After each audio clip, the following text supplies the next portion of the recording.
This channel does not promote any violent, harmful, or illegal activities. All content provided by this channel is meant for an educational purpose only.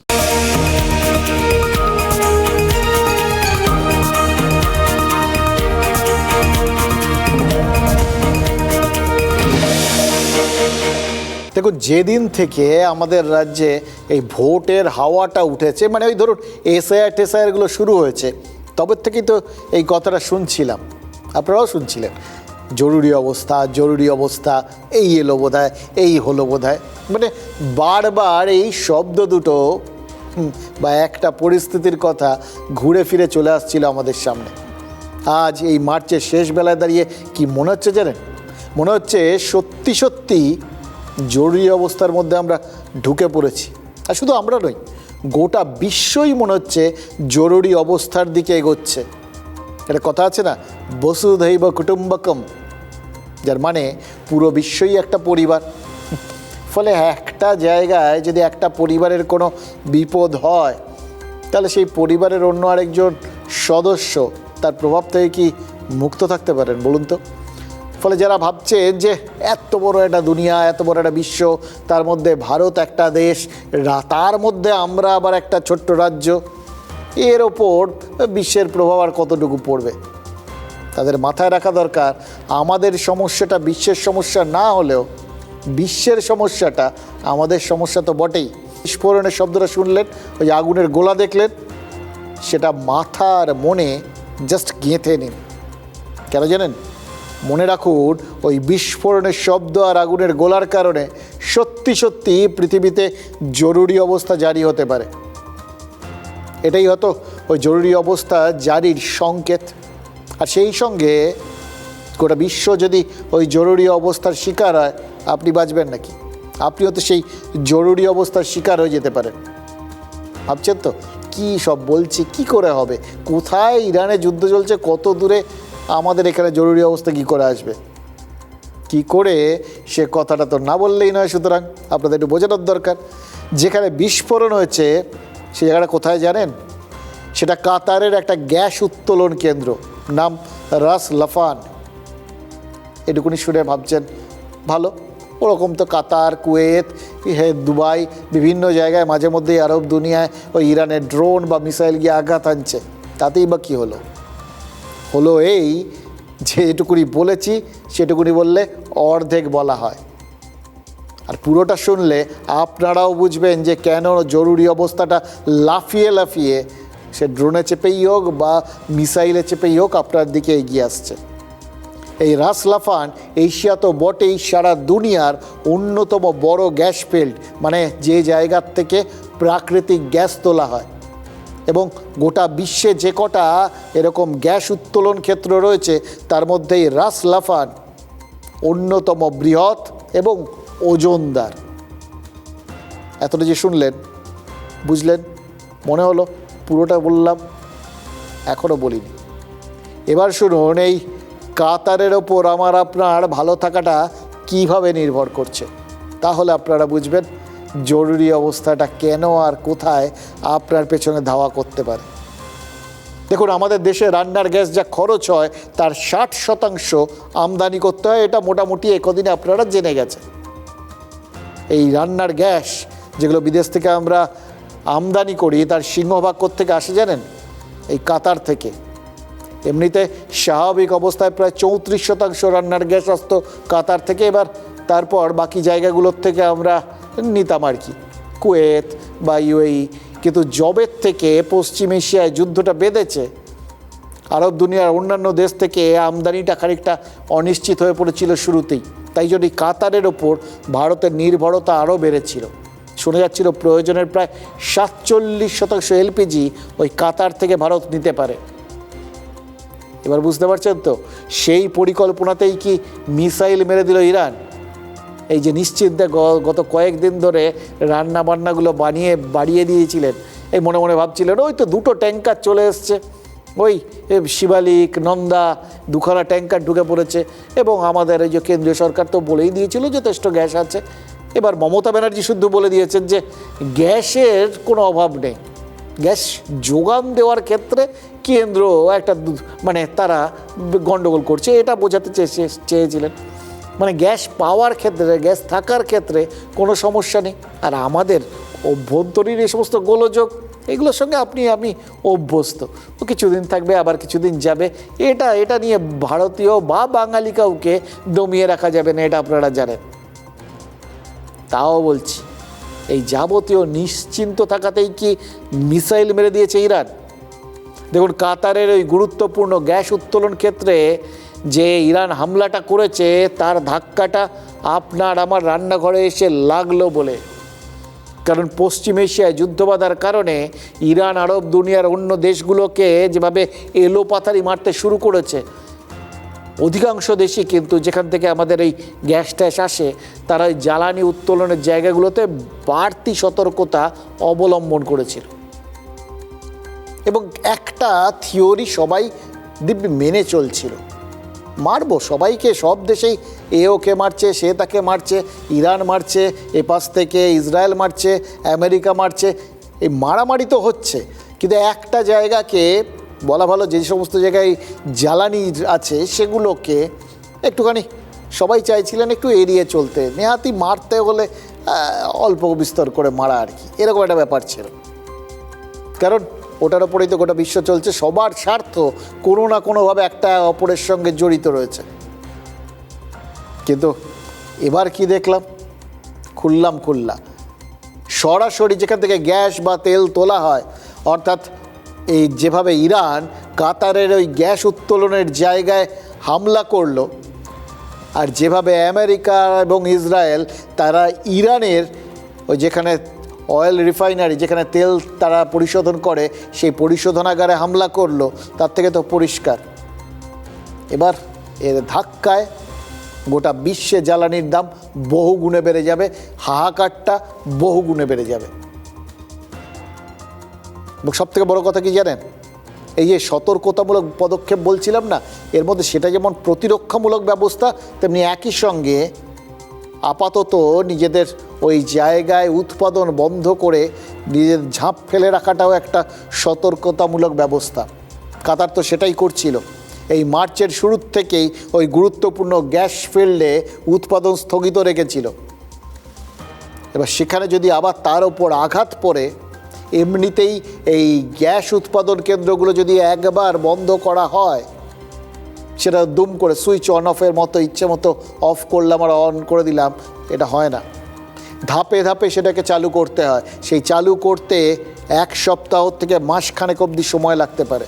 এবার তার উপরে যদি এই আঘাত এসে পড়ে, আগে তো আঘাত সামলাবে, মেরামত করবে, তারপর ধাপে ধাপে চালুর ব্যবস্থাটা, মানে কতদিন সময় লাগবে আপনি বুঝতে পারছেন। 2টো ট্যাঙ্কার এসছে, আরও 6টা এলপিজি ভর্তি ট্যাঙ্কার এই মুহূর্তে ওই হরমুজ প্রণালীর ওপারে আটকে রয়েছে। যদি সব কটা চলেও আসে, কতদিন নিশ্চিন্ত থাকা যাবে সেটা কিন্তু গ্যারান্টি নেই। কারণ প্রতিনিয়ত কিন্তু এই গ্যাসটা আমাদের প্রায় প্রত্যেক দিনই আমাদের জন্য ওখান থেকে জাহাজ আসতে শুরু করে। সেটাই এখন ভারত চেষ্টা করে যাচ্ছে কোনভাবে ম্যানেজ করা যায় গোটা বিশ্বের বিভিন্ন জায়গার থেকে।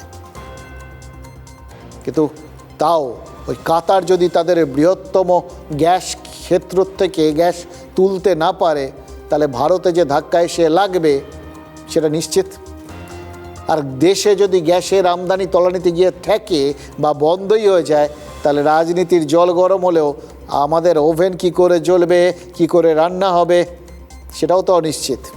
ফলে বুঝতে পারছেন, ওই একটা হামলার ছবি গোটা দুনিয়া তো বটেই, আমাদের জীবনটাকেও জরুরি অবস্থার দিকে এগিয়ে দিল বলে। সুতরাং এই পরিস্থিতি কতটা সিরিয়াস সেটা বুঝতে পারছেন। পশ্চিম এশিয়া যুদ্ধটাকে সত্যি কথা বলতে কি এখন আর শুধু এমনি যুদ্ধ বলার কোনো জায়গা নেই। মানে যে যুদ্ধগুলো অস্ত্রশস্ত্র দিয়ে লড়া হয়, এই যুদ্ধটাকে অর্থনৈতিক যুদ্ধও তো বলতে হবে। কেন বলতে হবে সেটা আশা করি এতক্ষণে বুঝতে পারছেন। এই ইসরায়েল আমেরিকা যেরকম ইরানের অর্থনীতিকে দুর্বল করতে তেল বা গ্যাসের খনিগুলোকে টার্গেট করেছে, তেমনই তো ইরান বাকি দেশগুলোর তেল বা গ্যাসের খনিতে হামলা করে আমেরিকার অর্থনীতিটাকে দুর্বল করতে চাইছে অনেক দিন থেকেই। এটাই কিন্তু আসল লক্ষ্য ইরানের। পাল্টা যে তারা যে মার খাচ্ছে, মার খেয়ে তারা কি করছে, কেন ইধার উধার লড়ে যাচ্ছে, এটুকুই তো দেখছি। কিন্তু আসলে সেটা ইধার উধার লড়ে যাওয়া নয়, তার পেছনে একটা সুনির্দিষ্ট লক্ষ্য রয়েছে। আর সেই লক্ষ্যটা হচ্ছে আমেরিকার পেট্রোডলারের আধিপত্যকে খর্ব করে দেওয়া। ওই পেট্রোডলারকে একবার গলা চিপে মারতে পারলেই আমেরিকার যে হাল খারাপ হয়ে যাবে, ওই পেট্রোডলারই যে আসলে আমেরিকার প্রাণভোমরা, সেটা কিন্তু ইরান বুঝে গেছে। তো একদিকে ওই হরমুজ দিয়ে ওই তেল নিয়ে যাওয়ার রাস্তাটা বন্ধ করে দিয়েছে, আর পাশাপাশি ওই এক কথাই বলে যাচ্ছে, যারা ওই মানে ওই চীনা মুদ্রায় তেল কেনাবেচা করবে তাদের জাহাজকে যেতে দেবে। অর্থাৎ কোনোভাবে ডলার থেকে কেনাবেচার মাধ্যমটা ওই চীনা মুদ্রায় যদি একবার শিফট করে যায়, তাহলেই তো আমেরিকার ওই ডলারের দামে ধস নামবে, গোটা বিশ্বে সেটা তার কৌলিন্য হারাবে, তার গুরুত্ব হারাবে, আর তাতেই তো আমেরিকার অর্থনীতি মুখ থুবড়ে পড়বে। সেটাই চাইছে ইরান। ওই খামেনেইকে আমেরিকা ইসরায়েল মেরে ফেলার পর থেকেই ইরান কিন্তু বলেছিল এ কথা, অনেকে বুঝতে পারেনি তখন, এখন বোঝা যাচ্ছে। আপনাদের মনে আছে সেই বলেছিল, মরতে হলে একা মরবো না, ডুবতে হলে একা ডুববো না, সবাইকে নিয়ে ডুববো, মানে আরও 5টা দেশের ক্ষতি করে তবে ডুববে। সেটাই তো কার্যক্ষেত্রে হচ্ছে। যুদ্ধের লক্ষ্যবস্তু হিসেবে তাই সেনা ঘাঁটিগুলোর পাশাপাশি আমেরিকার ডলার যে তেল আর গ্যাসে চুপচুপে হয়ে আছে, সেই খনিগুলোকে লক্ষ্য করেও হামলা করছে তারা। এবার এটা তো বুঝলাম ইরান কি চাইছে, কোথায় আমেরিকার বিপদ, আমরা কি করব? ভারতের সামনে উপায়টা কি? উপায় একটাই, আপাতত হরমুজে যে 22টা জাহাজ আটকে রয়েছে সেগুলোকে কোনোভাবে ছাড়িয়ে দ্রুত দেশে নিয়ে আসার ব্যবস্থা করা, আপাতত ঠেকনা দেওয়া। ওই 22টা জাহাজের মধ্যে অন্তত 6টা জাহাজে এলপিজি রয়েছে, সেই জাহাজগুলো আপাতত আনা গেলেও ওই গ্যাস নিয়ে আশঙ্কাটা আগামী কয়েকদিনের জন্য কিছুটা কাটবে। এখন তো দিন দিন করে হিসেব করা হচ্ছে, হয়তো একটু সময় পাওয়া গেলে যুদ্ধটা থামতে পারে, হয়তো কোনো একটা পক্ষ হাল ছাড়তে পারে। মানে মোদ্দা কথা যাই হোক না কেন, সেক্ষেত্রে ওই হরমুজ দিয়ে ভবিষ্যতে তেল আনা নেওয়ার ব্যবস্থাটা করা যাবে বা গ্যাস আনা নেওয়ার ব্যবস্থাটা করা যাবে। কিন্তু তাও বলছি, সেটাও কিন্তু নির্ভর করবে গ্যাসটা উঠছে কিনা, তারপর সেই জায়গাটাতেই তো আশঙ্কা তৈরি হয়েছে। দেখুন, আপাতত কয়েকটা মাস হয়তো চাহিদা পূরণ করা যাবে, কিন্তু আমরা চাইলেই তো ইরান জাহাজ আসতে দিচ্ছে না, সেটাও তো দেখা যাচ্ছে। বিদেশমন্ত্রী স্বয়ং তো ওই জন্য বলেছেন যে প্রত্যেকটা আলাদা জাহাজের জন্য আলাদা আলাদা করে দর কষছে ইরান, আলাদা আলাদা শর্ত দিচ্ছে। ফলে এই সময়টা আমাদের বিদেশ নীতির পক্ষে একটা অগ্নি পরীক্ষার সময়। ভারসাম্যের যে কূটনীতি ভারত বহু বছর ধরে বহন করে চলেছে, যেটা ভারতের অন্যতম শক্তি, সেই ভারসাম্য বজায় রেখে আমেরিকা ইসরায়েলকে ভুল বার্তা না দিয়ে ইরানকে কোন শর্তে কতটা ঠান্ডা করা যাবে, সেটা এখন বার করতে হচ্ছে আমাদের দেশের সরকারকে। এটা কিন্তু সরকারের কাছে নিশ্চিতভাবেই একটা বড় পরীক্ষা। সে পরীক্ষাটা শুধু বিশ্ববাজারে নয়, সেটা তো দেশের বাজারেও। পরীক্ষাটা দেশের সরকার যখন দিতে বসেছে, তখন যে দলটা সরকারকে নেতৃত্ব দিচ্ছে, সেই বিজেপি কী করে স্বস্তিতে থাকবে? তাদের তো এই দেশের মধ্যে সেই চাপের, সেই পরীক্ষার রেজাল্ট দিতে হচ্ছে। কেন্দ্রের কথা ছেড়েই দিন, এই রাজ্যের পরিপ্রেক্ষিতে যদি একবার ভাবেন, তাহলে পশ্চিম এশিয়ার যুদ্ধ এই রাজ্যে বিজেপিকে কতটা চাপের মুখে ফেলছে বুঝতে পারছেন। বিজেপি নেতাদের দীর্ঘদিনের প্রচার ছিল রাষ্ট্রপতি শাসনে ভোট। এখানে নাকি আইন শৃঙ্খলা পরিস্থিতি এতটা খারাপ এবং এখানে কেউ নিশ্চিন্তে স্বাধীনভাবে ভোট দিতে পারেন না। একবার যদি সেটা মানুষজন দিতে পারে, তাহলে কিন্তু পুরো ফলটাই ওলট পালট হয়ে যাবে। এটাই তো বিজেপি নেতারা বলতেন। এটা ঘটনা, তাদের সেই বক্তব্যে কেন্দ্রীয় বিজেপি এতদিন সায় দেয়নি, কারণ তারা ভাবতেন ওইভাবে মমতা বন্দ্যোপাধ্যায় বা তৃণমূলকে শহীদ বানানোর কোনো মানে হয় না।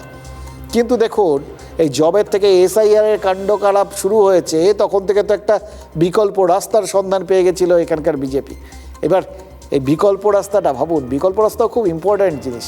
ভারত যেরকম যদি কাতার বা ওই পশ্চিম এশিয়ার থেকে আরব কান্ট্রিগুলোর থেকে তেল বা গ্যাস না পাওয়া যায়, তাহলে বিকল্প জায়গার থেকে গ্যাস বা তেল আনার রাস্তা খুঁজছে, অর্থাৎ বিকল্প রাস্তা। সেটা ভেনিজুয়েলার তেল বা রাশিয়ার তেল হতে পারে। গ্যাসের জন্য এখন কোথা থেকে আনার ব্যবস্থা হবে, সেটা নিয়ে মাথার চুল ছিঁড়ছে কেন্দ্রীয় সরকার। ঠিক একই রকমভাবে বিকল্প রাস্তা পেয়ে গেলে যে চিন্তা অনেকটা কমে যায়, সেটা তো রাজ্যের বিজেপিকে দেখে মনে হচ্ছে। এই যে এসআইআরকে কেন্দ্র করে যখনই যত বেশি জটিলতা হচ্ছিল, যখনই আমরা দেখছিলাম যে একটা বিরাট সংখ্যক নাম, প্রায় 60 লক্ষ নাম তারা বিবেচনাধীন রয়ে গেছে, এবং সেই বিবেচনাধীন নামগুলোর সম্পর্কে বিবেচনা করার দায়িত্বটা হয় জুডিশিয়াল অফিসার অর্থাৎ বিচারক বা বিচার ব্যবস্থার সঙ্গে যুক্ত ব্যক্তিদের ওপর বর্তেছে, এবং সেই বর্তানো মানে রূপকারকে মমতা বন্দ্যোপাধ্যায়, তিনি নিজেই গিয়ে সওয়াল করেছিলেন, তার পরিপ্রেক্ষিতে এটা হয়েছে। এবং তাতে তৃণমূল যতটা উল্লসিত হয়েছে, বিজেপি বোধহয় অনেক বেশি উল্লসিত হয়েছে। কারণ শুরুর থেকেই যেভাবে ওই নির্বাচন কমিশনকে বিজেপির সাথে এক সিটে বসিয়ে দিয়েছিল তৃণমূল, এবং প্রচার করতে শুরু করেছিল যে এই নির্বাচন কমিশন এসআইআরের জন্য সাধারণ মানুষকে যে পরিমাণ ভোগান্তিতে ফেলছে, সেটা তো আসলে বিজেপির স্বার্থে। সেই প্রচারটাই তো ঘুরে যেতে পারে এখন মমতা বন্দ্যোপাধ্যায়ের সৌজন্যে, কারণ এই 60 লক্ষ নামের মধ্যে যাই বাদ যাবে, সেটা তো ওই বিচার বিভাগ অর্থাৎ সুপ্রিম কোর্টের নির্দেশে বিচারপতি বা বিচার বিভাগীয় ব্যক্তিদের করা। সেটা নিয়ে তো আলাদা করে আর কেউ কিছু বলতে পারবেন না, কারণ সেটা তো ডেকে এনেছেন মমতা বন্দ্যোপাধ্যায়। এটা ভেবে খুব নিশ্চিন্তে ছিলেন বিজেপির নেতারা। মনে মনে তাদের বোধহয় একটা অঙ্কও চলছিল যে এইটা করতে গিয়ে যেটা দেখা যাচ্ছে, নির্দিষ্ট সময়ে কাজটা শেষ হবে কি না সেটা নিয়ে একটা সংশয় আছে। আর সেই সমস্ত কাজকর্ম যদি নির্দিষ্ট সময়ের মধ্যে শেষ না হয়, তাহলে একটা সময় হয়তো এরকম পরিস্থিতি হতেও পারে যে ভোটটা পিছিয়ে দিতে হলো। ভোটটা পিছিয়ে যাওয়া মানেই কি, রাজ্যের সাংবিধানিক সংকট। কারণ 7ই মের মধ্যে যদি নতুন সরকার দায়িত্ব না দেয়, তাহলে তো অটোমেটিক্যালি এখানে জরুরি অবস্থা হয়ে যাবে। তার মধ্যেই কি গিয়ে মানে ওই জরুরি অবস্থায় অর্থাৎ রাষ্ট্রপতির শাসনে গিয়ে তাহলে কি ঘরে ঘরে ভোটটা হবে, এই আলোচনা তো ছিল। কিন্তু এবার সেই ভাবনা চিন্তাই তো বুমেরাং হয়ে যেতে পারে। যদি বিশ্বজুড়ে এরকম জরুরি অবস্থা তৈরি হয় এবং তার প্রভাবে আমাদের রান্নাঘরে জরুরি অবস্থা জারি হয়, তাহলে মানুষজন তারা তো আগে নিজের ঘরের সমস্যাটা বুঝবেন, তারপর রাজ্যের সমস্যা ভাববেন। বাড়িতে যদি রান্না না চড়ে, হাঁড়ি যদি না চড়ে, একটা গ্যাসের সিলিন্ডারের জন্য যদি মারামারি কাটাকাটি করতে হয় সাধারণ মানুষকে, তারা তো ভোট এসআইআর সমস্ত ভুলে যাবে। তাদের মাথায় থাকবে কি, এই কেন্দ্রীয় সরকার তারা তো আমাদের গ্যাস দিতে পারছে না, এবং তৃণমূল এটা আরও বহুগুণ করে প্রচার করবে। কেউ বলবে না যে ওই বিদেশে এরকম বিশ্বব্যাপী একটা হাহাকার তৈরি হয়েছে, সেই জন্য এই দেশে এই অবস্থা। আমরা তো বিশ্বের বাইরে নই, গোটা বিশ্ব যে সমস্যায় ভুগছে আমাদের সেই সমস্যায় ভুগতে হবে, সেগুলো কেউ বুঝতে পারবেন না তখন। ফলে ওই যে হাহাকারটা হবে, সেই হাহাকার সামলানোর রাস্তা বিজেপি পাবে তো।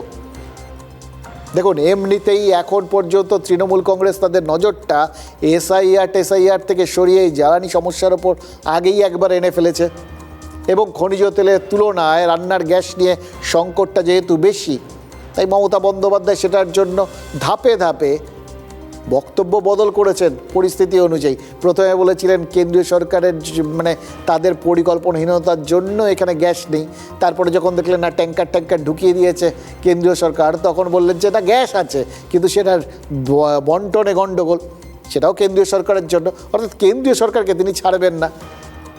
আর এর ফাঁকে যদি তার সেই প্রচারটা চলতেই যদি জল সত্যি নাকের কাছে চলে আসে, তাহলে তিনি যে সেই জলে বিজেপিকে চুবিয়ে মারতে আরও দ্বিগুণ উৎসাহী হয়ে উঠবেন, সে বিষয়েও তো কোনো সন্দেহ নেই।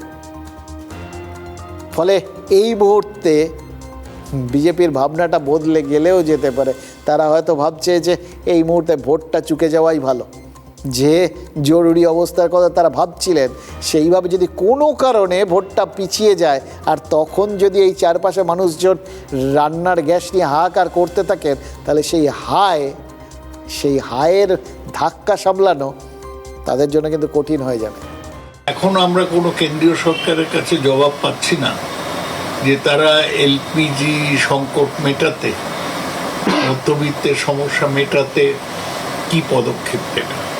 এখন অবস্থাটা খারাপ, এতে মানুষ কিভাবে ভোট দেবেন সেটা তাদের ব্যাপার। তেল ও পেট্রোলিয়াম মন্ত্রী হরদীপ সিং পুরী ইতিমধ্যে জানিয়ে দিয়েছেন যে আগামী 2 মাস ভারতের সমস্ত ধরনের জ্বালানি ভারতের দেশীয় মার্কেটের জন্য মজুত আছে। তাই অভ্যন্তরীণ বাজারে জ্বালানি সংকটের আপাতত কোনো সম্ভাবনা নেই। দেখুন, সৌগত রায় যখন কিছু বলেন না তখন খুব ইন্টারেস্টিং হয়, জানেন তো। এবং সত্যি কথা বলতে কি, বিশ্ববাজার এবং আমাদের রাজ্যে যে পরিস্থিতি, তার সঙ্গে সৌগত রায়ের উপস্থিতিটা খুব সামঞ্জস্যপূর্ণ। মানে দেখুন, সৌগত রায় তিনি একদিকে তিনি তৃণমূলের সাংসদ, আবার তৃণমূল যখন ঠিক করেছে যে রাষ্ট্রপতির তার ওখানের আমন্ত্রণ তারা গ্রহণ করবে না, তখন তিনি গিয়ে রাষ্ট্রপতির আমন্ত্রণ গ্রহণ করে বসে আছেন। এবার এটা ব্যক্তিগত একটা সিদ্ধান্ত হলে একরকম, আবার যদি তৃণমূল মুখে একরকম বলছে, তলায় তলায় আরেক রকম করছে, এটা হয় এবং তিনি তারই একটা উদাহরণ হন, তাহলে বিষয়টা আরেকটু জটিল। মানে বিশ্ববাজারে যে জটিল একটা জরুরি পরিস্থিতি তৈরি হয়েছে, সৌগত রায়ের বক্তব্য এবং উপস্থিতি তার সাথে সামঞ্জস্যপূর্ণ। তার বক্তব্যটাকে তাহলে একটুখানি আপনাদের কিন্তু ঠান্ডা মাথায় ভাবতে হবে, তিনি ঠিক কার হয়ে কথা বলছেন এবং কোন দিকে কথাটা বলছেন। এবার দেখুন, এইটা আমার আপনার যদি মাথা ব্যথা হয়, তাহলে বিজেপির মাথা ব্যথার কারণ সেটা তাকে নিয়ে নয়, তার থেকে অনেক বড়, সেটা ওই বিশ্বটাকে নিয়ে। তাহলে রাজ্যে এই মুহূর্তে সমস্যাটা বা জরুরি অবস্থাটা শুধুই কি বিশ্বকেন্দ্রিক? রাজ্যে এখন যেটা চলছে সেটাও কি জরুরি অবস্থা থেকে কম কিছু? কেন বলছি? কারণ মহাজ্ঞানী মহাজন যে পথে করে গমন। দেখুন, আমাদের এখানে মুখ্যমন্ত্রী বলে দিয়েছেন যে আমাদের এখানে কিন্তু এখন অলিখিত রাষ্ট্রপতি শাসন চলছে। কেন বলছেন?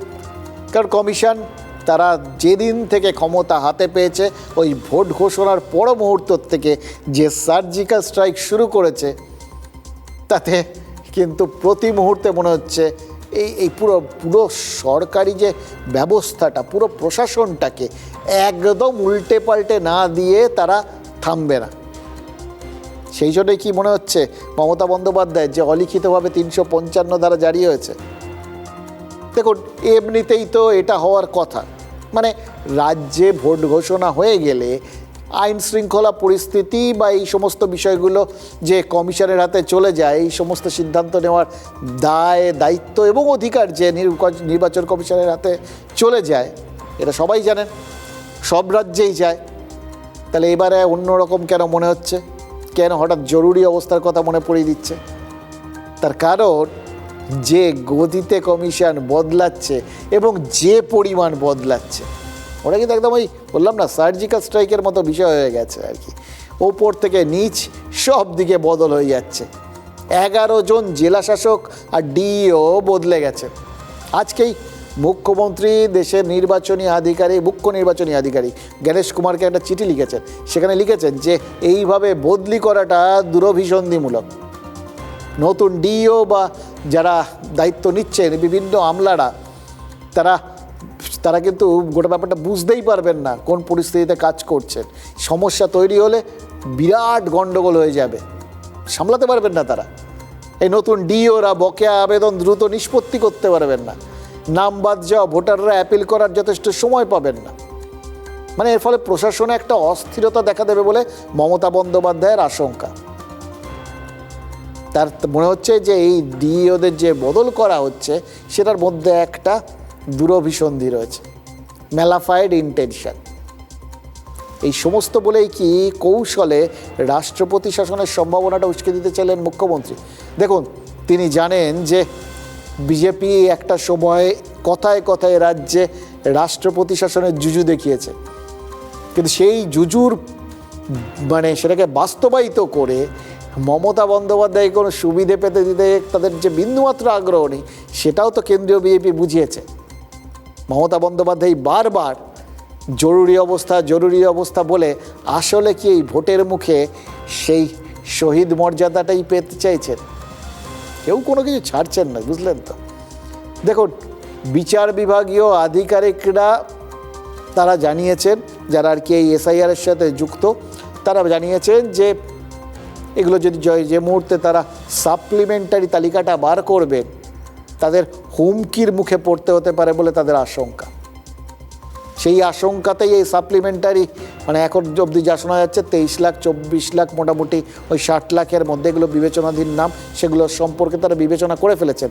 এবং সুপ্রিম কোর্ট যেরকম বলেছিলেন ধাপে ধাপে সাপ্লিমেন্টারি তালিকা বার করার কথা ছিল, কিন্তু সেটা তো বেরোচ্ছে না। তার কারণ এই আশঙ্কাটা। এবার এই আশঙ্কাটা যদি হয়, এই আশঙ্কাটা কারা তৈরি করছে সেটা তো বড় প্রশ্ন। এইরকম জায়গাতে আইন শৃঙ্খলা পরিস্থিতি যদি কোথাও বিগড়ে যায়, সেটা কীভাবে সামলানো হবে সেটা নিয়ে সংশয় প্রকাশ করছেন মমতা বন্দ্যোপাধ্যায়। ভাবুন কোত্থেকে কে গোটা বিষয়টা জটিল করে দিয়েছে এবং কে কিসের পরিপ্রেক্ষিতে এই জরুরি অবস্থা হতে পারে বা হয়ে গেছে এই দাবিটা করছে। গোটা ব্যাপারটা কীরকম গুলিয়ে যাচ্ছে না? এই গুলিয়ে দেওয়াটাই কি আসল লক্ষ্য, যাতে এই ঘোলা জলে কেউ না কেউ মাছ ধরে চলে যেতে পারে? দেখুন এই বিচার বিভাগীয় ব্যক্তিত্বরা যারা এই এখন এসআইআরের বিবেচনাধীন নামগুলোকে বিবেচনা করছেন, তাদের মুখ থেকে এই আশঙ্কার কথা শুনে আজকেই হাইকোর্টের প্রধান বিচারপতি দফায় দফায় বৈঠক করেছেন। প্রথমে ডিজি আর স্বরাষ্ট্র সচিবকে ডেকে পাঠান, তারপর মুখ্য নির্বাচনী আধিকারিক আর বিশেষ পর্যবেক্ষকদের সাথে বৈঠক করেন। তারপর সন্ধ্যায় আবার স্বরাষ্ট্র সচিব, ডিজি, মুখ্য নির্বাচনী আধিকারিকদের নিয়ে বৈঠকে বসেন। এসআইআর শুরু হলে বিএলওরা হামলার মুখে পড়তে পারেন এই আশঙ্কা প্রকাশ করেছিলেন, মনে আছে? একদম শুরুর দিকে কয়েকজনের আশঙ্কা সত্যিও হয়েছিল, তাদের হুমকি দেওয়া হয়েছিল বলে অভিযোগ উঠেছিল। পরে একই আশঙ্কা প্রকাশ করেছিলেন ইআরওরা। এমনকি সুপ্রিম কোর্ট বিচার বিভাগের ওপর তথ্য যাচাইয়ের দায়িত্ব দেওয়ায় ওই জুডিশিয়াল অফিসাররা কাজ শুরুর আগের থেকেই নিজেদের নিরাপত্তা নিয়ে আশঙ্কা প্রকাশ করেছিলেন। খেয়াল করে দেখুন, তখন কিন্তু মমতা বন্দ্যোপাধ্যায়ের হাতেই প্রশাসন ছিল এবং তিনি যাদের বদলি নিয়ে এতটা ক্ষিপ্ত হয়ে উঠেছেন তারা কিন্তু স্ব পদেই ছিলেন। তখনই তো এই নিরাপত্তাজনিত সংশয় সবাই প্রকাশ করেছিলেন। এখনও সেই একই সংশয় চলছে।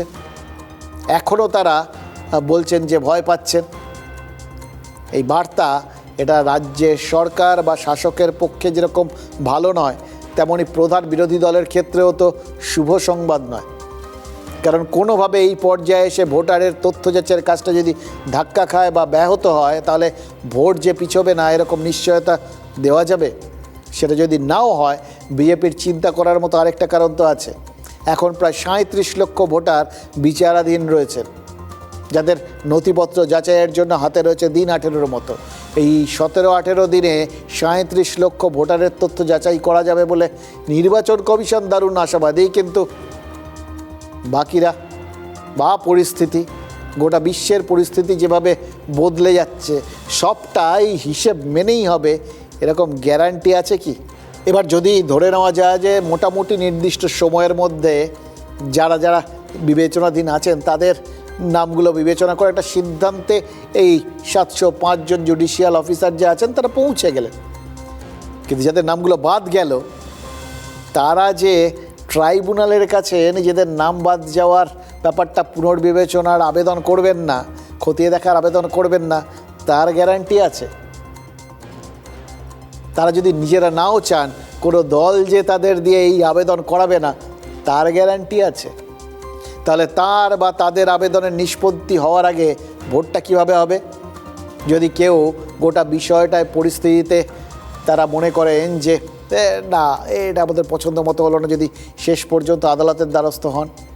এবার বহির্বিশ্বের পরিস্থিতি বিচার করে ভোট পিছিয়ে বিজেপিকে জ্বালাতে কি তৃণমূল কংগ্রেস চাইবে না? তাদের অস্ত্রেই তাদের মারতে কি চাইবে না? এই একটা কথাতেই কিন্তু গোটা বিষয়টা ক্রমশ জটিল হচ্ছে। সবাই জানেন না যে প্রেমে এবং যুদ্ধে সব কিছু সম্ভব, সব কিছু ন্যায়সঙ্গত, আর ভোটের থেকে বড় যুদ্ধ কিছু আছে নাকি? ফলে কে কি করতে পারে সব রকম সম্ভাবনাই কিন্তু মাথায় রাখা ভালো, এবং এটা মাথায় রাখা ভালো সব কিছুর শেষেই একটাই জিনিস হয়, সেটা হচ্ছে আপনার আমার মতো সাধারণ মানুষের ভোগান্তি। লিস্ট নিয়ে আমরা চিন্তিত, তার কারণ অনেক নাম অ্যাডজুডিকেশনে ছিল, তারা অন্তর্ভুক্ত হলো কিনা সেদিকে আমরা উৎকণ্ঠার সঙ্গে তাকিয়ে আছি। নির্বাচন কমিশন বুঝবেন, নির্বাচন কমিশন দেখবেন, কিন্তু বাংলার মানুষ বা পশ্চিমবঙ্গের বাঙালি এটা দেখেছেন যে তৃণমূল কংগ্রেসের পরিচালিত সরকার, যেটা দুর্ভাগ্যবশত রাজ্য সরকার কোনোদিনও হয়নি, তারা কি করেছে? প্রথম দিন থেকে এসআইআর এর প্রত্যেকটি ব্যবস্থাকে তারা ভেঙে গুঁড়িয়ে দিতে চেয়েছে, সব জায়গায় তারা ঝামেলা করেছে। তবে এই 60 লক্ষ ভোটারের মধ্যে একজনের ভাগ্য কিন্তু নির্ধারিত হয়ে গেছে। রাজ্যের মুখ্য নির্বাচনী আধিকারিকের দপ্তর জানিয়ে দিয়েছে রাজ্যের মন্ত্রী শশী পাঁজার নাম ভোটার তালিকায় থাকছে। তার মানে শশী পাঁজার কাগজপত্র দেখে বিচার বিভাগীয় আধিকারিকরা সন্তুষ্ট হয়েছেন। শ্যামপুকুরের তৃণমূল কংগ্রেস প্রার্থী তাতে নিশ্চিতভাবেই খুশি হবেন। কিন্তু এবারের ভোটে যারা প্রার্থী হয়েছেন তাদের সামনে চ্যালেঞ্জ তো এই একটা নয়। যারা ভোটে লড়বেন তাদের বিরুদ্ধে কোনো ফৌজদারি মামলা থাকলে তার খতিয়ানও তো কমিশনে জমা দিতে হবে। মানে মোদ্দা কথা হচ্ছে এইবারের নির্বাচনে নিয়ম তো প্রত্যেকবার যা থাকে তাই আছে আর কি, কিন্তু সেই নিয়মগুলো অন্যান্যবার কিভাবে মানে কতটা কঠোরভাবে সেগুলো খতিয়ে দেখা হতো না হতো সেটা তো পরের কথা। কিন্তু এই এসআইআরের আবহে এবং এর ওই জরুরি অবস্থা আবহে গোটা ব্যাপারটা হচ্ছে এবার অনেক কড়াভাবে দেখা হবে, সেটা কিন্তু আমাদের এই প্রার্থীরাই বুঝিয়ে দিচ্ছে। ওই বললাম যে তাদের নামে কোনো রকম মামলা টামলা আছে কিনা বা কাগজপত্র যা কিছু তাদের দেওয়ার সেগুলো তাদের দিতে হবে, এটা তো খুব স্বাভাবিক কথা। কিন্তু সেটা কতটা মানে গুরুত্ব দিয়ে সবাই দেখতেন সেটা পরবর্তী ক্ষেত্রে তাদের ওই বিভিন্ন যেতে তারা তথ্য প্রমাণগুলো জমা দেয় নির্বাচন কমিশনে, সেগুলো দেখলেই মোটামুটি আমরা বুঝতে পারতাম। তার মধ্যে সম্পত্তি তথ্য, আয়কর বা ফৌজদারি মামলা টামলা এই সমস্ত কিছুই ভেতরে থাকে আর কি। এবার এই বিষয়গুলোকে কেউ আর হালকাভাবে দেখছেন না। তাদের হয়তো মনে হচ্ছে যদি সামান্যতম ভুলচুক থাকে তাহলে ঠিক যেভাবে এসআইআর-এ নাম বিবেচনাধীন হয়ে গেছে এবং বাদ পড়ছে তাদেরও সেরকম হাল হতে পারে। কারণ এবারের ভোটে কমিশন কড়া হেডস্যারের ভূমিকায় রয়েছে, এটা নিয়ে কারোর কোনো সন্দেহ নেই। ইনভিজিলেশন অন্যান্য বারের তুলনায় তো একটু বেশিই কড়াকড়ি হবে। সেই জন্যেই নেতা নেত্রীরা এসআইআরের সময় আমি আপনি যেরকম ঝাঁপিয়ে পড়ে নিজেদের পরিচয়পত্র কাগজপত্র সব কিছু জোগাড় করছিলাম, মনে আছে? একজন যেরকম ট্রাঙ্ক ভর্তি করে নথি নিয়ে গিয়ে শুনানি কেন্দ্রে পৌঁছে গেছিলেন, ঠিক সেরকম এবার যারা ভোটে প্রার্থী হচ্ছেন তারাও সব এখন পড়ি করে কাগজপত্র গোছাচ্ছেন। আর সেটা করতে গিয়েই রাজ্য পুলিশের বিরুদ্ধে অসহযোগিতার অভিযোগ তুলে বসে আছেন দুই বিজেপি প্রার্থী। শুভেন্দু অধিকারী আর অশোক দিন্দার অভিযোগ তাদের বিরুদ্ধে কতগুলো ফৌজদারি মামলা আছে সেই তথ্য নাকি পুলিশ দিচ্ছে না। এই অভিযোগে তারা হাইকোর্টের দ্বারস্থ হয়েছেন এবং হাইকোর্ট মামলাটা গ্রহণ করেছে। এবার দেখুন পরিস্থিতি অনুযায়ী সব কিছু কীরকম বদলে যায়। এমনি সময় কোন কোন মামলা আছে সেই মামলাগুলো ধরে বহু বছর আগের কোন মামলাও ধরে পুলিশ এই রাজনৈতিক ব্যক্তিত্বদের হেনস্থা করতে পারে বা ধরুন শুভেন্দু অধিকারীকে কি হেনস্থা করতে পারে, এই অভিযোগ তুলে এর আগে কোর্টের দ্বারস্থ হয়েছিলেন শুভেন্দু অধিকারী। মানে তখন কোথায় কোন মামলা আছে সব পুলিশের নিশ্চয়ই মনে ছিল শুভেন্দু অধিকারীর বক্তব্য অনুযায়ী, যার জন্য তিনি আদালত থেকে একটা রক্ষা কবচ পেয়েছিলেন। আর তিনি এখন বলছেন যে পুলিশ নাকি তথ্য প্রমাণগুলো মানে ওই কটা মামলা আছে সব ভুলে গেছে। কখন যে দেখলেন পুরো রাজনীতিতে না কখন কোন জিনিসটা মনে পড়ে কোন জিনিসটা মনে পড়ে না, কোন জিনিসটা এখন যা আছে ঠিক তার পুরো উল্টো হয়ে যায়, তার কোনো মানে নিশ্চয়তা দেওয়া যায় না। কথা হচ্ছে যে এইটা না হয় কেউ করলেন, বাকি যদি কেউ একটু মানে কোনোভাবে হালকাভাবে নেন তাহলে কি হবে বলুন তো? মানে যদি কোনোভাবে শর্ত পূরণ করতে না পারায় কমিশন তাদের মনোনয়নপত্র বাতিল করে দেয়, তাহলে সেই প্রার্থী তো বটেই, তার দলকেও ওই জরুরি অবস্থার সম্মুখীন হতে হবে। যেখানে ভোটে এবার কাঁটায় লড়াই হবে বলে মনে হচ্ছে, সেখানে একটা আসনেও যদি কোনো দলকে প্রার্থী বদল করতে হয় তাহলে লড়াইটা সেখানেই দল হেরে যাবে কিনা সেটাই সব থেকে বড় প্রশ্ন হয়ে সামনে আসবে। ফলে পরীক্ষার আগের রাতগুলোয় পড়া মুখস্থ করার জন্য যেরকম অমনোযোগী ছেলেরা যারা সারা বছর পড়ে না তারা শেষ বেলায় ঝাঁপিয়ে পড়ে পড়াশুনো করতে থাকে, নেতাদেরও অবস্থা হচ্ছে সেরকম। তবে এই সমস্ত থেকে ভালো লাগছে জানেন তো, মানে সব সময় যাবতীয় ভোগান্তি আর যাবতীয় টেনশান শুধু আপনার আমার হবে, এই নেতাদের হবে না, এইটা ভাবতে ভাল লাগে না।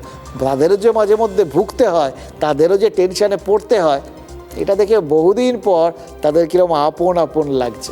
যদি নমিনেশনটা বাতিল হয়ে যায়, নন্দীগ্রাম থেকে পালিয়ে আপনি এসছেন কলকাতায়, এখানে আপনি ভবানীপুরে হারবেন, তারপরে যাবেন কোথায়, সেখানেও হারবেন। এগুলো একেবারে বাজে অভিযোগ। মামলা সংক্রান্ত নথি আবার দিতে হবে কারোর বিরুদ্ধে মামলা হয়ে গেলে সেই নথি তো তার কাছেই থাকবে। দেখুন, একটা জিনিস তো আমরা জানি, change is the only constant thing. পরিবর্তনই গোটা জগতে একমাত্র স্থিতিশীল বস্তু। 2011 সালে বুদ্ধিজীবীদের সেই বিখ্যাত পোস্টারেও সেই ইঙ্গিতই ছিল পরিবর্তন। মমতা বন্দ্যোপাধ্যায় বদল চেয়েছিলেন, বদলা নয় বলেন। তো বিজেপি বলছে একই কথা, বদলানো দরকার। এবার চতুর্দিকে এই সমস্ত বদল এই সমস্ত কথা শুনে কিন্তু নির্বাচন কমিশন, মুখ্য নির্বাচন কমিশনার জ্ঞানেশ কুমার, তিনি কিন্তু খুব দুঃখ পেতে পারে। তিনি ভাবতে পারে যে সবাই বলতে পারে এই বদল আর আমি বললেই দোষ। তাই তো শাস্ত্রে তো বলা আছে অধিকন্তু ন দোষায়। কিন্তু মুখ্য নির্বাচন কমিশনার জ্ঞানেশ কুমার তিনি হয়তো যেভাবে পরপর কঠোরভাবে এবং দ্রুততার সঙ্গে পুরো পরপর অদল বদল করে দেওয়ার দিকে এগোচ্ছেন, তাতে কিন্তু লোকজন, রাজনৈতিক দল সব হিসেব টিসেব গুলিয়ে একসা হয়ে গেছে।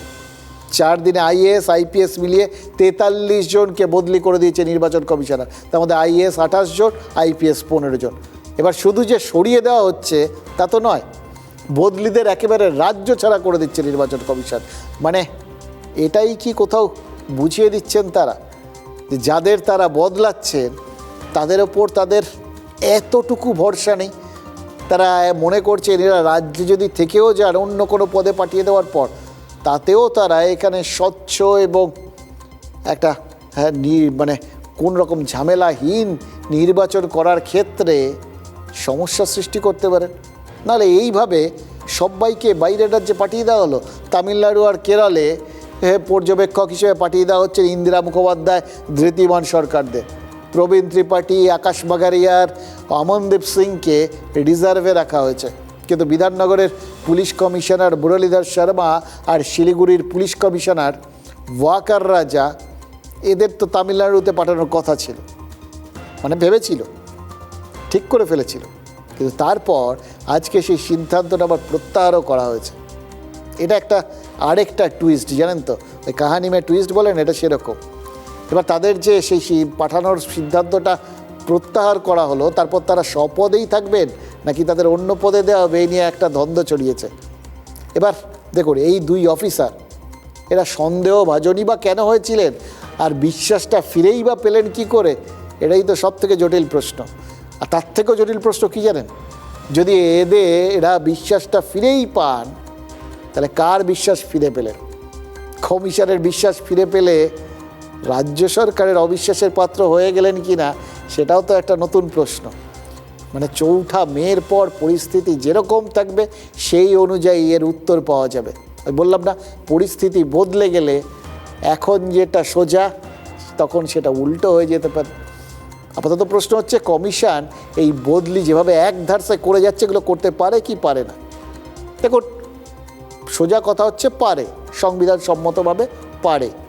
এবার এটা যদি নীতিসম্মত কিনা এই প্রশ্নটা ওঠে, সেটাতে তো শেষ পর্যন্ত সুপ্রিম কোর্টে বিচার করতে পারে। এবার মমতা বন্দ্যোপাধ্যায় বদলি নিয়ে যে আপত্তি তুলেছেন, তার সেই এখতিয়ার রয়েছে কি, এটা যদি প্রশ্ন হয়, তার উত্তর তো তাহলে বলতে হবে যে 100 বার রয়েছে। কারণ রাজনৈতিক আর প্রশাসনিক দুভাবেই রয়েছে। বাংলা এই সময়টা এক ধরনের দ্বৈত শাসন চলছে, মানে সব রাজ্যেই চলে আর কি। সেই সময় প্রশাসন কমিশনের অধীনে থাকে, সেটা তারা তাদের মতো ইচ্ছে মতো ব্যবহার করতে পারে, এক্ষেত্রে করছে। আর কিছু কিছু পরিষেবা আর অন্যান্য দায়িত্ব রাজ্যের থাকে, কারণ সরকারটা সরকারিভাবে ভাঙে তো নির্বাচনের ফল ঘোষণার পর। মমতা বন্দ্যোপাধ্যায় এখনও কিন্তু মুখ্যমন্ত্রী।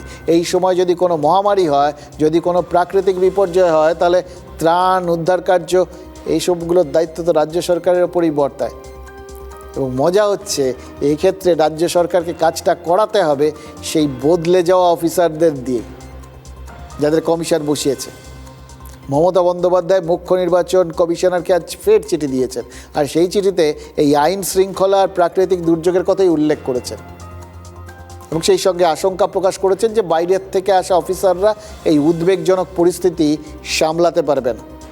যদিও এখন পর্যন্ত যাদের আনা হয়েছে তারা রাজ্যেরই ক্যাডার, আর শুধু তাই নয়, নিচু তলার যে সরকারি কর্মীরা রয়েছে তারাও তো রাজ্য সরকারের বেতনভোগী, এই সিস্টেমের মধ্যেই তারা ছিলেন।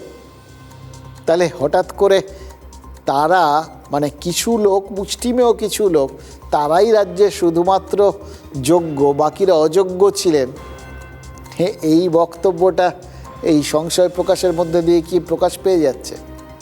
দেখুন, এবার একটা প্রশ্ন হচ্ছে, কমিশন মাথাগুলোকে তাহলে বদলালো কেন যদি সবাই সত্যি সত্যিই প্রশাসনের মধ্যেই থেকে থাকে?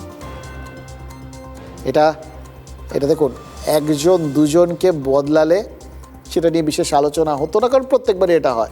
যেরকম সবাই জানেন যে নির্বাচন কমিশন দায়িত্ব নেবে, পুলিশ কমিশনার বদলে যাবে, এটা নিয়ে কোনো সংশয় নেই। এই যে এত বিরাট আকারে বদলটা করা হলো, এটার তার মানে কোনো একটা বিশ্বত্ব রয়েছে যার জন্য এত হইচই। কমিশন কি এই হইচইটাই চাইছিল? সেটা যদি চেয়ে থাকে তাহলে সেটা আমলাতন্ত্রকে বার্তা দিতে নয় তো যে কেউ উল্টো কিছু করার চেষ্টা করবেন না। ভুলে যাবেন না, জ্ঞানেশ কুমার নিজেও কিন্তু একজন আমলা, তিনিও আমলাতন্ত্রটা বেশ ভালোই বোঝেন।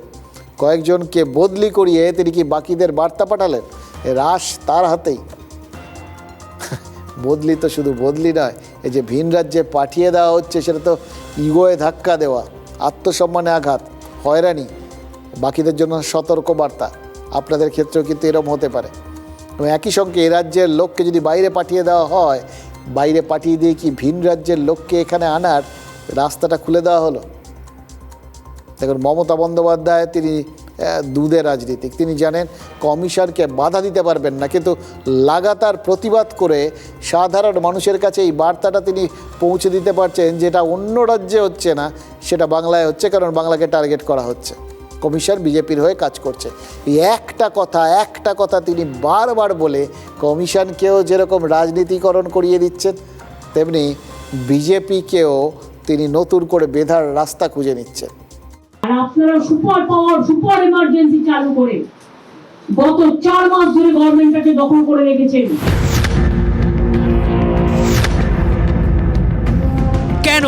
কেন এমন ধারণা? নোটিফিকেশন হলো না এখনো ইলেকশনের, সব চেঞ্জ করে দিলেন। ভোটের বিজ্ঞপ্তি জারি হয়নি।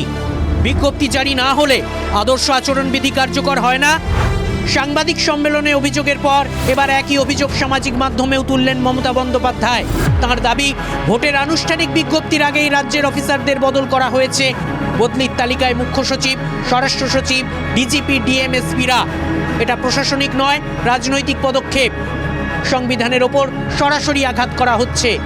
মোদ্দা কথা হলো, তৃণমূল সরকার মনে করছে ভোটের বিজ্ঞপ্তি প্রকাশ না করে প্রশাসনিক রদবদল সংবিধান বিরোধী এবং জরুরি অবস্থার সমান। এখানেই গুলিয়ে যাওয়ার উপক্রম। ভোটের বিজ্ঞপ্তি আর ভোটের নির্ঘণ্ট প্রকাশের তফাৎ রয়েছে। ভোট ঘোষণার সঙ্গে সঙ্গে সংবিধানের 324 ধারা লাগু হয়। সংবিধান অনুযায়ী ভোট ঘোষণার পরেই শান্তিপূর্ণ ও সুষ্ঠু ভোট করানোর দায়িত্ব কমিশনের। সেই দায়িত্ব বলেই ভোট ঘোষণার সঙ্গে সঙ্গে আদর্শ আচরণবিধি চালু হয়ে যায়। আদর্শ আচরণবিধিতে যে কোনো প্রশাসনিক রদবদল কমিশন করতে পারে। ভোটের নির্ঘণ্ট প্রকাশের সঙ্গে বিজ্ঞপ্তি প্রকাশের কোনো সম্পর্ক নেই। ভোটের আনুষ্ঠানিক বিজ্ঞপ্তি আইনের ধারা অনুযায়ী হয়ে থাকে।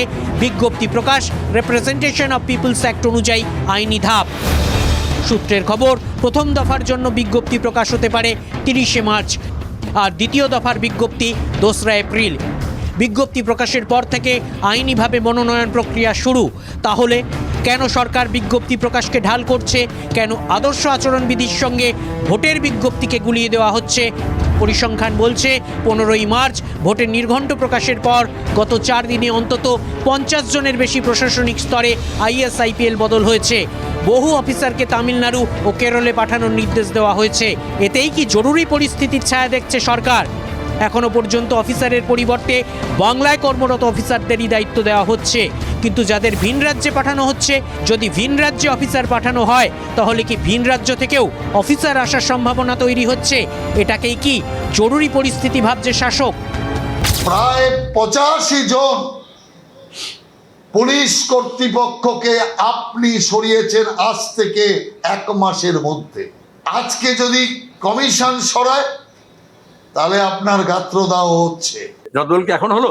না 1 সপ্তাহ আগে, 10 দিন আগে, 15 দিন আগে লার্জ স্কেল রদবদল হচ্ছিল। আমরা যখন বলছি সুষ্ঠু অবাধ নিরপেক্ষ নির্বাচন করতে, তখন নির্বাচন কমিশন অফিসার বদল করছে।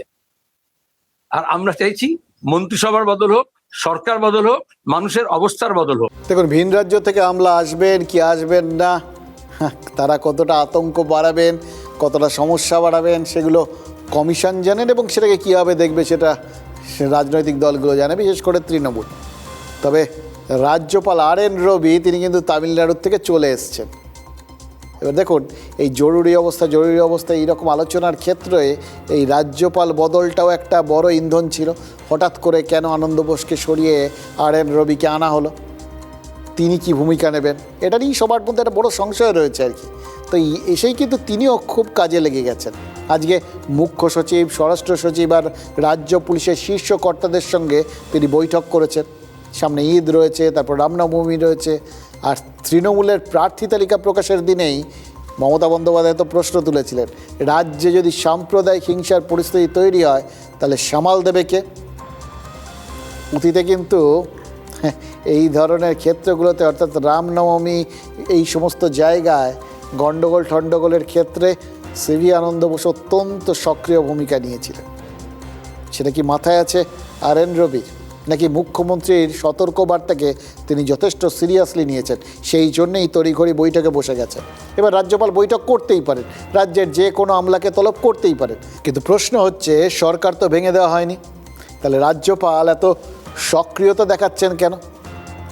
এবার সেইখানেই আপনাদের মাথায় আসবে যে অতীতে এইরকম সক্রিয়তা কিন্তু আনন্দ বসু দেখাতেন।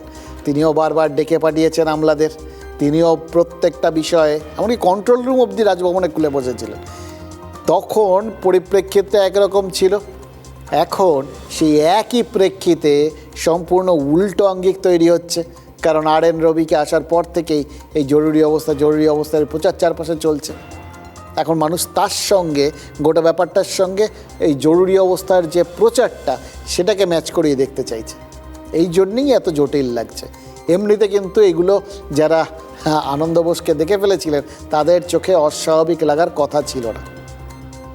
পরিস্থিতি এবং মুখ্যমন্ত্রীর যেহেতু এগুলোকে হাইলি সাসপিশিয়াস বলে মনে হচ্ছে, অর্থাৎ চরম সন্দেহজনক, সেই জন্য মানুষের মনেও সেই বিষয়টা একটু একটু করে ঢুকে যাচ্ছে।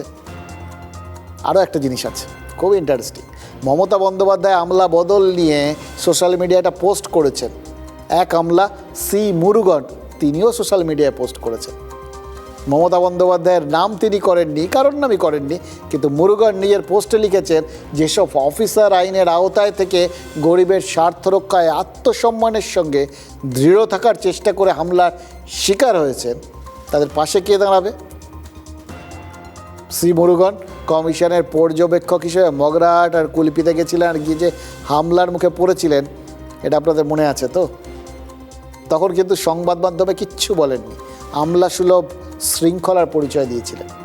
এবার এতদিন পর সোশ্যাল মিডিয়ায় ক্ষোভ উগড়ে দিলেন, কিন্তু কার বিরুদ্ধে?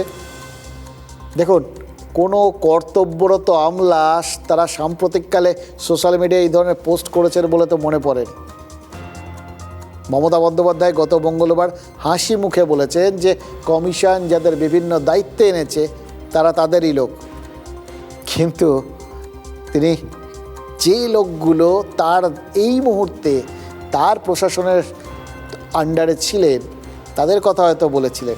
মুরুগানের মতো যারা বেরিয়ে গেছিলেন তার অধীনস্থ জায়গার থেকে, তাদের সম্পর্কেও কি তিনি এই আমাদেরই লোক এই কথাটা বলেছেন?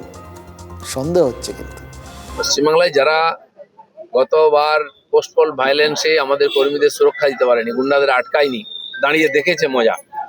এখানে বারবার ভোটে যারা পঞ্চায়েত বা পুরসভার ভোটে যারা দিগিং করায়, সেসব লোক থাকলে তো ফ্রি ফেয়ার ইলেকশন হবে না, তাদেরকে নিশ্চয়ই এখানে রাখবেন। অফিসাররা তো আর রাজ্যের পৈতৃক সম্পত্তি নয়, এরা সবাই হচ্ছে সেন্ট্রাল ক্যাডার, এবং এই মুহূর্তে রাজ্য প্রশাসন বলে কিছু নেই, যেহেতু নেই বলতে ইন দ্য সেন্স তারা মুখ্যমন্ত্রীর আন্ডারে নেই, যেহেতু মডেল কোড অফ কন্ডাক্ট লাগু হয়ে গেছে, এখন রাজ্য প্রশাসন পুরোটাই হচ্ছে নির্বাচন কমিশনের আন্ডারে। अभी तो 85 हुए हैं, अधिकारी तो बहुत सारे हैं, और हमारे क्षेत्र में भी कुछ अभी भी बचे हुए हैं। ये जो भी अधिकारी पुलिस के या डीएम के रूप में प्रशासन के अदला बदली हो रहा है, वो लिस्ट जो है सिलीगुड़ी या भारतीय जनता पार्टी दिल्ली कार्यालय में प्रिंट नहीं होता। নির্বাচন কমিশন সিদ্ধান্ত নিচ্ছে সঠিক, তাই ওনার এখন জ্বলন হচ্ছে। সারা ভারতবর্ষে একমাত্র রাজ্য যেখানে এইভাবে রক্তপাত হয় নির্বাচনকে সামনে রেখে। তার কারণ এক শ্রেণীর আমলা আধিকারিকরা শাসকের সাথে যুক্ত হয়ে এই কাজ করতে সহযোগিতা করে। নির্বাচন কমিশন তাই ভূমিকা নিচ্ছে। পশ্চিমবঙ্গে মমতার শাসনটাই হচ্ছে জরুরি অবস্থা, বরঞ্চ পশ্চিমবঙ্গে নির্বাচন কমিশনের অধীনে মানুষ শ্বাস নিতে পারছে। দেখুন, এই এতগুলো কথা যে এতক্ষণ বললাম না, তার মধ্যে একটা জিনিস তো পরিষ্কার, আমার ধারণা আপনারা সবাই বুঝে গেছেন যে পরিস্থিতি অনুযায়ী যে কোনো বিষয়ে সম্পূর্ণ উল্টো হয়ে যায় আর কি। মানে একটা জিনিসই এক পরিস্থিতিতে একরকম, অন্য পরিস্থিতিতে সম্পূর্ণ উল্টো হয়ে যায়। এই পরিস্থিতি বদলের দিকে, মানে এই অভিজ্ঞতা থেকে বা এই বিচার বুদ্ধি থেকেই কি পরিস্থিতির দিকে রাজনৈতিক দলগুলো কড়া নজর রাখে? মানে বিজেপিকে দেখে কিন্তু সেটাই মনে হচ্ছিল। তারা সবার আগে মানে তৃণমূলকে টেক্কা দিয়েছিল তারা ওই প্রার্থী তালিকা প্রকাশের ক্ষেত্রে। তৃণমূলের আগেই তারা প্রথম প্রার্থী তালিকা প্রকাশ করে দিয়েছিল। হয়তো ভেবেছিল যে এক্ষেত্রে এগিয়ে থাকবে সেই রেসটা এগিয়ে থেকে শেষ করবে। কিন্তু তারপর দ্বিতীয় প্রার্থী তালিকাটা সেটা কেন তখন মানে পুরোটা তারা প্রকাশ করেনি, সেটা নিয়ে একটা জল্পনা চলছিল। এখন কি মনে হচ্ছে জানেন তো, তারা হয়তো দেখতে চেয়েছিল যে তৃণমূল তাদের প্রার্থী তালিকাটা আগে প্রকাশ করে নিক, এবং তারা হয়তো নিশ্চিত ছিলেন যে এই প্রার্থী তালিকা বেরোনোর পর তৃণমূলের বেশ কিছু প্রার্থীর বা প্রার্থী হতে ইচ্ছুক নেতার মনে প্রবল ব্যথা হবে। কেউ ক্ষুব্ধ হবেন, কেউ ক্ষিপ্ত হবেন, কেউ বিদ্রোহ করবেন, এবং অনেকেই রাস্তা খুঁজবেন, নতুন দরজায় কড়া নাড়বেন। মানে তাদের দরজাতেও বেশ কিছু লোকজন কড়া নাড়তে পারেন, এটা বুঝেই কি একটু অপেক্ষা করছিল বিজেপি। তারা দেখতে চাইছিল কারা কারা এসে কড়া নাড়েন আর কারা কারা ক্ষুব্ধ হন। এটা তো ঘটনা। তাদের আশা যে খুব বিফলে গেছে তা নয়। তৃণমূলের বেশ কিছু নেতা তারা কিন্তু ক্ষিপ্ত হয়েছেন প্রবলভাবে। তার মধ্যে খগেশ্বর রায়ের মতো কেউ যেরকম রয়েছেন, তার মধ্যে অসিত মজুমদারের মতো কেউ রয়েছেন। তারা তো মোটামুটি বিদ্রোহের রাস্তায় চলে গেছিলেন। কিন্তু ঘটনা হচ্ছে যে বিজেপির প্রার্থী তালিকা দেখে মনে হচ্ছে, যেটা দ্বিতীয় প্রার্থী তালিকা তারা আজকে প্রকাশ করলো, সেটা দেখে মনে হচ্ছে তারা খতিয়ে দেখে বুঝেছে যারা ক্ষিপ্ত হয়েছেন, যারা বিদ্রোহী, তাদের মনের ব্যথায় মলম লাগানোর দায় তাদের খুব একটা নেই। অর্থাৎ তাদের কারোর জন্য তাদের অপেক্ষা করার খুব একটা দরকার নেই আর কি। সেই জন্যই তারা হয়তো পুরো তালিকা বার করে দিয়েছে। এবার বার করে দেওয়ার পর পাশাপাশি কিন্তু তৃণমূল যে তারা যেরকম চান্স নিচ্ছিলেন না বিজেপি, তারা দেখতে চাইছিলেন শেষ অবধি। তৃণমূলও হয়তো দেখতে চেয়েছিল শেষ অবধি কী হয়। এবার যখন তারা দেখলেন যে বিদ্রোহ হয়েছে, বেশ কিছু লোকজন বিপ্লব করছেন, ক্ষোভের আগুন ছড়াচ্ছে, তার মধ্যে আরাবুল ইসলাম তিনি আজকে আইএসএফে গিয়ে মানে জয়েন করে গেছেন, এবং তার সঙ্গে যেখান থেকে তিনি জিতেছিলেন সে পোলেরহাটে যে পরিমাণ জনসমাগম হয়েছে, হয়তো তৃণমূল নেতৃত্বের মনে হচ্ছে যে তিনি আর কিছু করুন চাই না করুন, ভাঙরে শওকত মোল্লার রাস্তা নালা কেটে দিতে পারেন আর কি। তো এই রকম আর যাতে অন্য জায়গায় না হয়, সেই জন্য কিন্তু আর দেরি না করে, পরিস্থিতি আরও বদলানো অবধি অপেক্ষা না করে, পরিস্থিতিটা নিজেরাই উদ্যোগ নিয়ে বদলাতে নেমে পড়েছেন অভিষেক বন্দ্যোপাধ্যায় আর মমতা বন্দ্যোপাধ্যায়। ওই যে দুজনের নাম বললাম, খগেশ্বর রায় আর অসিত মজুমদার। অসিত মজুমদারকে ফোন করেছেন অভিষেক বন্দ্যোপাধ্যায়, আর খগেশ্বর রায়কে মমতা বন্দ্যোপাধ্যায়। দু ফোনেই দুজনে আপাত দৃষ্টিতে এই পরিস্থিতিতে এখন পর্যন্ত গলে জল হয়ে গেছে। অর্থাৎ এটাও কিন্তু রাজনীতির একটা বড় অঙ্ক। পরিস্থিতিটা কে কতটা ঘুরতে দেওয়ার আগে সামলাতে পারেন সেটার উপরে অনেক কিছু নির্ভর করে। কিন্তু ঘটনা হচ্ছে দুটো ক্ষেত্রে আপাতত যদি শান্তি এসেও থাকে, ভেতরে আগুনটা ধিকি জ্বলছে কিনা, এবং ভবিষ্যতে সেই আগুনটাই আবার কেউ উস্কে দিতে পারেন কিনা, বা সেই আগুনটাই আবার দপ করে জ্বলে ওঠে কিনা।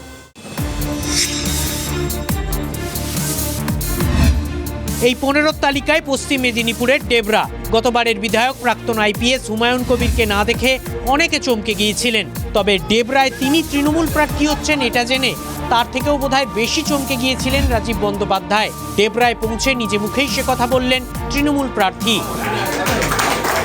দল আমাকে আপনাদের এখানে দায়িত্ব দিয়েছে, হয়তো দল এর আগে আরেক জায়গার নাম বলেছিল, কিন্তু যাই হোক পরবর্তীকালে হয়তো যে কোনো কারণে হোক সেটা একটু পরিবর্তন হয়ে গেছে। আমাকে হয়তো ডেবরায় আসার কথা ছিল না, আমাকে দল অন্য জায়গায় বলেছিল। এই গোষ্ঠী কোন্দলে কি প্রভাব পড়বে? না, কোনো পড়বে না। আমাদের কেউ কোনো রকম তৃণমূলের বিরুদ্ধে ভোট করবে না। আমি সবাইকে নিয়ে একসাথে বসবো, সেটাই আজকে কথা হলো আমার সঙ্গে। এখানে এত গন্ডগোলের জন্য আনতে হয়েছে, অর্থাৎ গোষ্ঠী কোন্দলের জন্য। আমরা তো দেখেছি উনাকে ডেবরা ফ্লাইওভার তলায় এক গোষ্ঠী সংবর্ধনা দিচ্ছে, আরেক গোষ্ঠী বালিচকে গিয়ে হল মিটিং করছে। ডেবরায় যখন কোন্দল কাঁটা ফুটছে, তখন বাঁকুড়ার রানীবাঁধ বিধানসভায় কোন্দল কাঁটা উপড়ে ফেলার চেষ্টায় রাজ্যের মন্ত্রী জ্যোৎস্না মান্ডি। তিনি বাদ যাওয়া 74 বিধায়কের তালিকায়। তার নাম বাদ যেতেই মন্ত্রীর বাড়ির সামনে নাকি একদল তৃণমূল কর্মী উৎসব করে এসেছেন। সবাই ধরেই নিয়েছিলেন টিকিট না পেয়ে জ্যোৎস্না ফোঁস করবেন, কিন্তু হলো উল্টো। নতুন প্রার্থীর হাত ধরে হাঁটলেন প্রচারে, পাশে থাকার পূর্ণ আশ্বাস। ডিক্লেয়ার হওয়ার পর খাতড়া ব্লকে আমাদেরই দলের কিছু কর্মী আমার বাড়ির সামনে বম ফাটানো, বিশেষ করে বিভিন্ন রকম অঙ্গভঙ্গি করা, কোলকুলি দিয়ে হাততালি বাজানো, এটা কাম্য না। এটা আমরা দল একসাথে করি, দল যাকে খুশি সিলেক্ট করতে পারে। ধনুষী একজন উচ্চ শিক্ষিত মানুষ আছে, আমরা দুজন মিলে বিজেপির বিরুদ্ধে রুখে দাঁড়াবো। বিগত যিনি বিধায়ক ছিলেন তিনি এসেছিলেন এবং সৌজন্যমূলক যে সাক্ষাৎকার হয়েছে, আমি এটার জন্য অবশ্যই ধন্যবাদ জানাবো। বাতিল 74-এর তালিকায় নাম লিখিয়ে অনেকেই ফোঁস করেছেন। শুরুটা করেছিলেন রাজগঞ্জের 4 বারের বিধায়ক খগেশ্বর রায়। সব পদ থেকে ইস্তফার কথা বলেছিলেন, কিন্তু নেত্রীর ফোন পেতেই রাগ গলে জল। নরমে গরমে বঙ্গের ভোট রঙ্গ কিন্তু জমজমাট। দেখুন, একটা জিনিস দেখছিলাম জানেন তো, এই ধরুন তৃণমূল সব মিলিয়ে প্রায় 89 জনকে বদলেছে, মানে 74 জনকে নতুন টিকিট দিয়েছে, আগের যারা প্রার্থী ছিল বদলে দিয়েছে, 15 জনের কেন্দ্র বদল হয়েছে। তো এবার কোথাও গিয়ে জ্ঞানেশ কুমারের কিন্তু এটা দেখে প্রবল অভিমান হতে পারে। তিনি হয়তো বলতে পারেন যে আমি তো মোটে 43 জনকে বদলেছি, তাতেই এত সমালোচনা, জরুরি অবস্থার কথা বলা হচ্ছে। আর এই যে তৃণমূল, তারা যে 89 জনকে বদলে দিল, তার বেলা কিছু না। এবার দেখুন, আমি বললাম পরিস্থিতিতে একই জিনিস, বদলটা এক পরিস্থিতিতে একরকম, আরেক পরিস্থিতিতে আরেক রকম।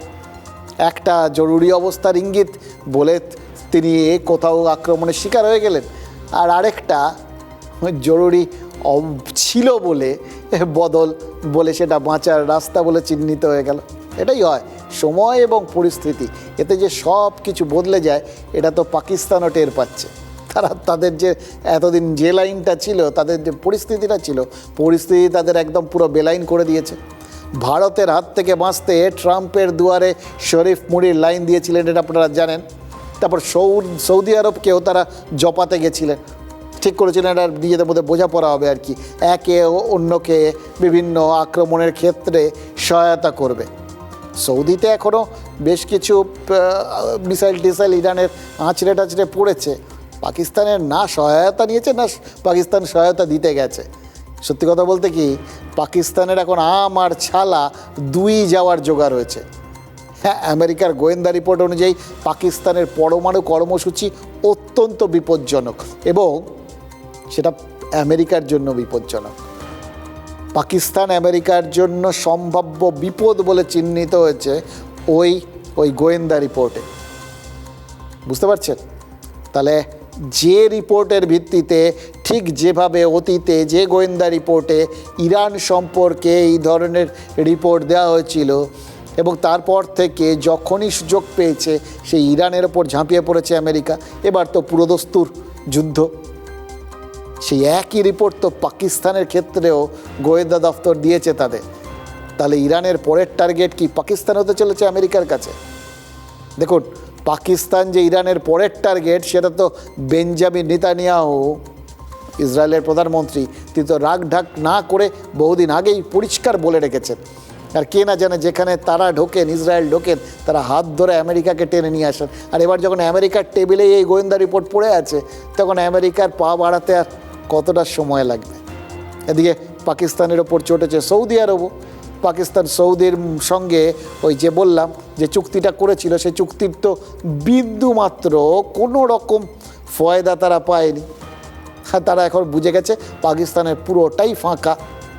সুতরাং সৌদি এই মুহূর্তে যখন দেখছে বিপদের সময় পাকিস্তানকে পাশে পাচ্ছে না, তখন তারা একদিকে ক্ষিপ্ত হয়েছে, আর তারপর তারা পাকিস্তানকে এই রমজানের সময় যুদ্ধ বিগ্রহ না করতে তারা বলেছিল আর কি। পাকিস্তান শোনেনি, তারা রমজানের সময় কাবুলের ওই নেশামুক্তি হাসপাতালে বোমা ফেলে 400 জনকে মেরে ফেলেছে। এতে তো সৌদি আরও চটে গেছে। মানে বুঝতে পারছেন, একসঙ্গে বহু নৌকায় পা রাখতে গিয়ে পাকিস্তানের একেবারে মাঝ সমুদ্রে ডোবার মতো পরিস্থিতি তৈরি হয়েছে। আসলে সমস্তটাই ওই পরিস্থিতির ফের।